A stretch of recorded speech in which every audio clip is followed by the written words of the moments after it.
MPS 2 अंतर्राष्ट्रीय संबंध सिद्धांत और समस्याएं, पेपर 2019 जून, क्वेश्चन नंबर 2। क्षेत्रीयवाद के विभिन्न सैद्धांतिक दृष्टिकोण क्या है। अब क्षेत्रीयवाद के अलग अलग सैद्धांतिक दृष्टिकोण जो उनके बारे में हमें बताना है। आंसर इसका है, क्षेत्रवाद से तात्पर्य राज्यों के क्षेत्रीय आधार पर संगठित होने या सहयोग करने से है। क्षेत्रवाद क्या होता है? जब कुछ राज्य एक दूसरे का सहयोग मतलब एक दूसरे की सहायता करने को तैयार होते हैं, मिलकर काम करने को तैयार होते हैं, ठीक है, जो उनके बीच में रिलेशन बनते हैं, उसको क्या बोलते हैं? क्षेत्रवाद। लेकिन व्यवहार में आज एक राष्ट्र अनेक क्षेत्रीय संगठनों का सदस्य होता है। अब एक राष्ट्र जो है वो अलग अलग संगठनों का मेंबर बन सकता है। जैसे इंडिया है, इंडिया किसी भी ग्रुप को ज्वाइन कर सकता है, ठीक है। ऐसी स्थिति में क्षेत्रवाद वर्तमान विश्व राजनीति का एक महत्वपूर्ण लक्षण है। मतलब जो आज की डेट में जो विश्व राजनीति है, ठीक है, वर्ल्ड की जो पॉलिटिक्स है, उसका एक महत्वपूर्ण लक्षण है, उसका एक इम्पॉर्टेंट पार्ट है। यह एक ऐसी व्यवस्था है जिसके अंतर्गत कुछ राज्य संधि द्वारा वचनबद्ध होते हैं। मतलब कुछ राज्य एक दूसरे से संधि करते हैं, यानी कि मित्रता करते हैं और एक दूसरे को वचन देते हैं। मतलब एक दूसरे की सहायता करने के लिए वचनबद्ध होते हैं कि विशेष परिस्थिति में वे एक दूसरे की सहायता करेंगे। जैसे अभी जब कोरोना स्टार्ट हुआ था तो बाहर के जो देश थे उनको पैरासीटामोल जैसी गोली की ज़रूरत थी तो हमने उनको दी थी। आज हमें वैक्सीन की ज़रूरत है तो वो लोग हमें वैक्सीन भेज रहे हैं, ठीक है। ये सहायता होती है कि परिस्थिति आने पर एक दूसरे की सहायता करेंगे। इस प्रकार यह प्रभुता संपन्न राज्यों का एक स्वैच्छिक संगठन होता है। लेकिन ये जो संगठन बनाता कौन है? जो डेवलप्ड कंट्रीज़ होती हैं, जैसे अमेरिका, रूस, ये लोग ये संगठन बनाते हैं। ये डिसाइड करते हैं कौन सी कंट्री किस ग्रुप में रहेंगी, ठीक है। जैसे ये चीन जो है कहता है कि हम पाकिस्तान की सहायता करेंगे। अगर भारत से युद्ध होता है तो चीन पाकिस्तान की साइड होगा, रूस हमारी साइड होगा, इंडिया की साइड होगा। तो इस तरह से एक दूसरे की सहायता करने के लिए वचनबद्ध होते हैं और ये अपनी इच्छा से संगठन बनाते हैं। कौन? प्रभुता संपन्न देश, जो डेवलप्ड कंट्रीज़ हैं वो, जो एक निश्चित क्षेत्र के अंतर्गत उस क्षेत्र में ऐसे सामान्य उद्देश्य या सम्मिलित हित की पूर्ति हेतु एक दूसरे की सहायता के लिए संगठित होकर कार्य करते हैं। मतलब वो किसी एक निश्चित क्षेत्र में एक पार्ट के अंदर अपनी इच्छा से, ठीक है, अपनी इच्छा से एक दूसरे के साथ मिलकर किसी भी उद्देश्य की पूर्ति के लिए कार्य करते हैं, काम करते हैं। ब्रूस रसेट, ये नाम है, ब्रूस रसेट ने क्षेत्रवाद के 5 मापदंड निर्धारित किए हैं। 5 मापदंड माने कि क्षेत्रवाद में 5 मापदंड कौन कौन से हैं, वो निम्नलिखित है। पहला है सामाजिक एवं सांस्कृतिक एकरूपता। मतलब ग्रुप जो बनेगा वहाँ पर सामाजिक और सांस्कृतिक एकरूपता होनी चाहिए। मतलब वहाँ के जो कल्चर वगैरह मिलते जुलते होने चाहिए तो वो ग्रुप में आ सकते हैं। इंग्लिश में बोलेंगे सोशल एंड कल्चरल होमोजेनिटी, ठीक है। समान राजनीतिक दृष्टिकोण एवं व्यवहार। दूसरा है समान राजनीतिक दृष्टिकोण और व्यवहार। इंग्लिश में इसको बोल सकते हैं shared political attitude and behaviour. Third है समान संस्थागत सदस्यता के रूप में अन्योन्याश्रितता, यानी कि political independence in the form of institutional membership. Fourth है आर्थिक अन्योन्याश्रितता, इकोनॉमिक इंटरडिपेंडेंस। 5वां है भौगोलिक निकटता। भौगोलिक मतलब ज्योग्राफिकली जो आसपास है, ठीक है, जैसे जापान, चीन और इंडिया, पाकिस्तान, बांग्लादेश का एक ग्रुप बन जाए क्योंकि वो एक दूसरे से जुड़े हुए हैं, ठीक है। ब्रूस रसेट द्वारा दिए गए क्षेत्रवाद के उपयुक्त मापदंड प्राय उस भूभाग में नहीं मिलते जिन्हें अंतर्राष्ट्रीय राजनीति में क्षेत्र कहा जाता है। अंतर्राष्ट्रीय राजनीति जो होती है उसमें क्षेत्र अलग होता है, वो चीज़ इसके अंदर नहीं आती। यथा हालांकि मध्य पूर्व अथवा पश्चिम एशिया ऐसा क्षेत्र है। मध्य पूर्व और पश्चिम एशिया 2 क्षेत्र ऐसे हैं जहां इजराइल तथा अन्य गैर मुस्लिम देशों की इस क्षेत्र में उपस्थिति के कारण यह रसेट द्वारा दिए गए क्षेत्रवाद के विश्लेषण से तालमेल नहीं खाता। मतलब मध्य पूर्व और पश्चिम एशिया में ऐसे क्षेत्रवाद बना रखा है उन्होंने जहां पर इजराइल है और एक गैर मुस्लिम देश, दूसरे गैर मुस्लिम देश का ग्रुप बना हुआ है जो कि उससे नहीं, उसके जो मापदंड है उससे मैच नहीं होता, ठीक है। रसेट के विश्लेषण के अनुसार क्षेत्रवाद केवल अरब देशों के मध्य ही हो सकता है। अगर उसके मापदंड देखें तो क्षेत्रवाद जो है वो अरब देशों के बीच में ही हो सकता है, लेकिन अरब देशों के आपस में विरोधी दृष्टिकोण तथा विचारों के कारण रसैट का विश्लेषण उन पर भी लागू नहीं होता। लेकिन उनके जो आपसी विचार है वो नहीं मिलते। अरब देशों के आपसी जो अपने विचारों का जो विरोध करते हैं, उनका दृष्टिकोण अलग अलग है, उनका नज़रिया अलग अलग है, इसीलिए तो रसैट का जो विश्लेषण है उन पर भी लागू नहीं होता। इसी प्रकार भारत तथा पाकिस्तान दोनों दक्षिण एशिया में स्थित हैं, साउथ एशिया में है। ज्योग्राफिकली देखें तो उन्हें ग्रुप बनना चाहिए, ठीक है, लेकिन हमारे विचार मेल नहीं खाते। परंतु रसैट के मापदंडों के अनुसार इन दोनों देशों में समानता की अपेक्षा विरोध अधिक पाया जाता है। हमारे अंदर समानता कम है और एक दूसरे का विरोध ज़्यादा करते हैं। क्षेत्रीय संगठन की सर्वाधिक लोकप्रिय व्याख्या डॉक्टर वॉन क्लैकफेस ने की है। सबसे अच्छी व्याख्या किसने करी है? डॉक्टर वॉन क्लैकफेस ने की है।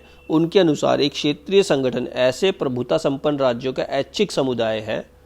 मतलब क्षेत्रीय संगठन क्या है? प्रभुता संपन्न राज्यों का ऐच्छिक समुदाय, मतलब जो डेवलप्ड कंट्री है वो अपनी इच्छा से बनाया गया ग्रुप है, वो उनकी अपनी इच्छा से, जो एक निश्चित क्षेत्र के भीतर हो या जिनका उस क्षेत्र में ऐसे समान उद्देश्यों के लिए सम्मिलित हित हो या जिनका प्रयोजन उस क्षेत्र के संबंध में आक्रामक कार्यवाही ना हो। जरूरी नहीं है वो एक दूसरे के आसपास हो, उनके विचार मिलने चाहिए, उनके उद्देश्य मिलने चाहिए, उनका वो ग्रुप हो सकता है।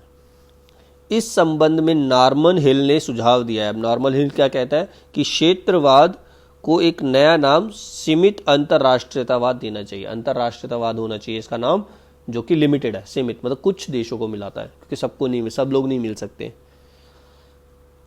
आधुनिक युग में, अब आज के युग में क्षेत्रीय संगठनों के संबंध में दो दृष्टिकोण है। दो दृष्टिकोण कौन कौन से हैं?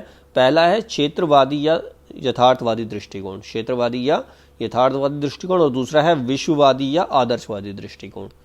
दो दृष्टिकोण है आधुनिक काल में। पहला है क्षेत्रवादी या यथार्थवादी दृष्टिकोण। क्षेत्रवादी यथार्थवादी दृष्टिकोण अगर इसको इंग्लिश में देखें तो है रीजनलिस्ट और रियलिस्ट अप्रोच, ठीक है।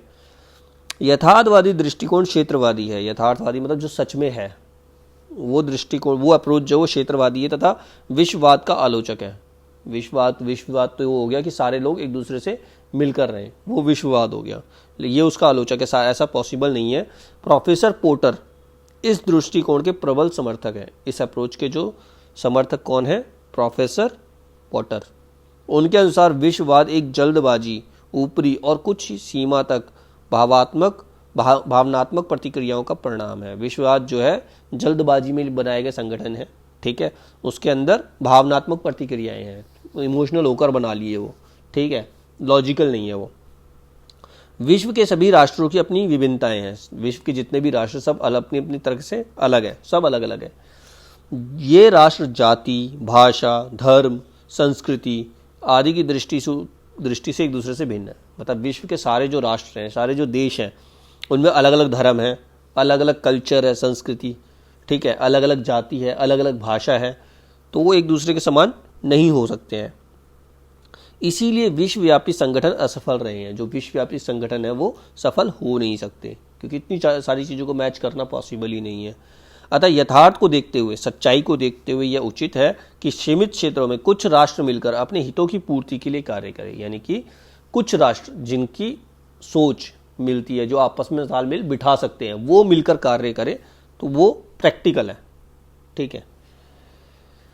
विश्व संगठन इसीलिए प्राय असफल रहे हैं कि राष्ट्रीय हितों तथा विश्ववाद के बीच तालमेल नहीं बिठा पाते। अब विश्व संगठन असफल क्यों हुए? क्योंकि वो राष्ट्रीय हित और विश्ववाद, उनके बीच में तालमेल वो बिठा नहीं सकते। और दूसरी ओर क्षेत्रीय संगठन इस उद्देश्य की पूर्ति करते। क्षेत्रीय संगठन में क्या होता है? ये उद्देश्य पूरा हो जाता है, एक दूसरे की हेल्प कर सकते हैं, एक दूसरे की सहायता कर सकते हैं, आपस में तालमेल वो बिठा सकते हैं। समान विचारधारा, नीति एवं हित वाले राष्ट्र, जिनकी विचारधारा सेम है, जिनकी नीति मतलब जिनकी टेक्निक सेम है और उनके हित मतलब उनके उद्देश्य भी सेम है, वो संगठित होकर पारस्परिक सहयोग से अनेक समस्याएं सुलझा लेते हैं। वो आपस में मिलकर अपनी समस्याओं को वो सुलझा सकते हैं। जैसे 3-4 कंट्री मिल गई, उनका सोचने का तरीका सेम है, वो डेवलप करना चाहते हैं, आपस में एक दूसरे की हेल्प करना चाहते हैं, तो वो तो पॉसिबल है। लेकिन विश्ववाद पूरा वर्ल्ड एक दूसरे के साथ मिलकर काम करे, वो पॉसिबल नहीं है, ठीक है। सेकंड है आदर्शवादी और विश्ववादी दृष्टिकोण। पहला था क्षेत्रवादी और यथार्थवादी दृष्टिकोण जो प्रैक्टिकल है, अब है आदर्शवादी और विश्ववादी दृष्टिकोण। इस अप्रोच का क्या है? आदर्शवादी मुख्यतः विश्ववाद के समर्थक है। आदर्शवादी जो है वो चाहते हैं विश्ववाद हो, मतलब पूरा विश्व एक परिवार बनकर रहे।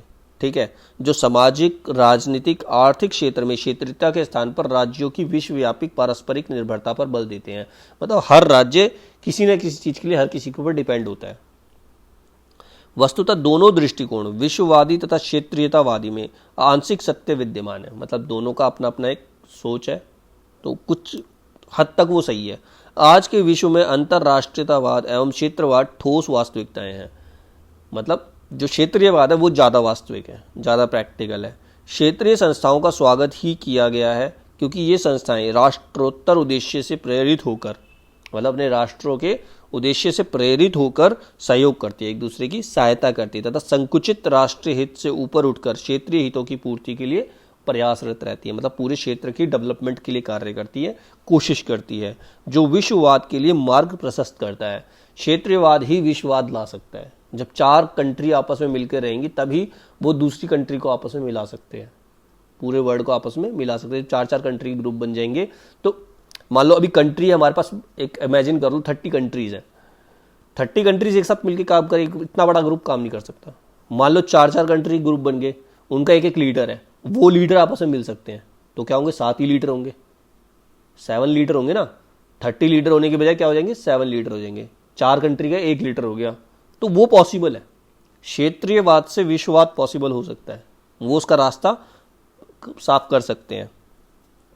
ठीक है, इसके अतिरिक्त कार्यात्मकवाद एवं नव कार्यात्मकवाद, उदार अंतर सरकारवाद, रचनावाद, बहुस्तरीय शासन उपागम के सिद्धांत हैं जिनके निम्नलिखित रूप में देखा जा सकता है। ये और भी अलग अलग है, लेकिन इतना सफिशिएंट है हमारे लिए। ठीक है, इस आंसर के लिए।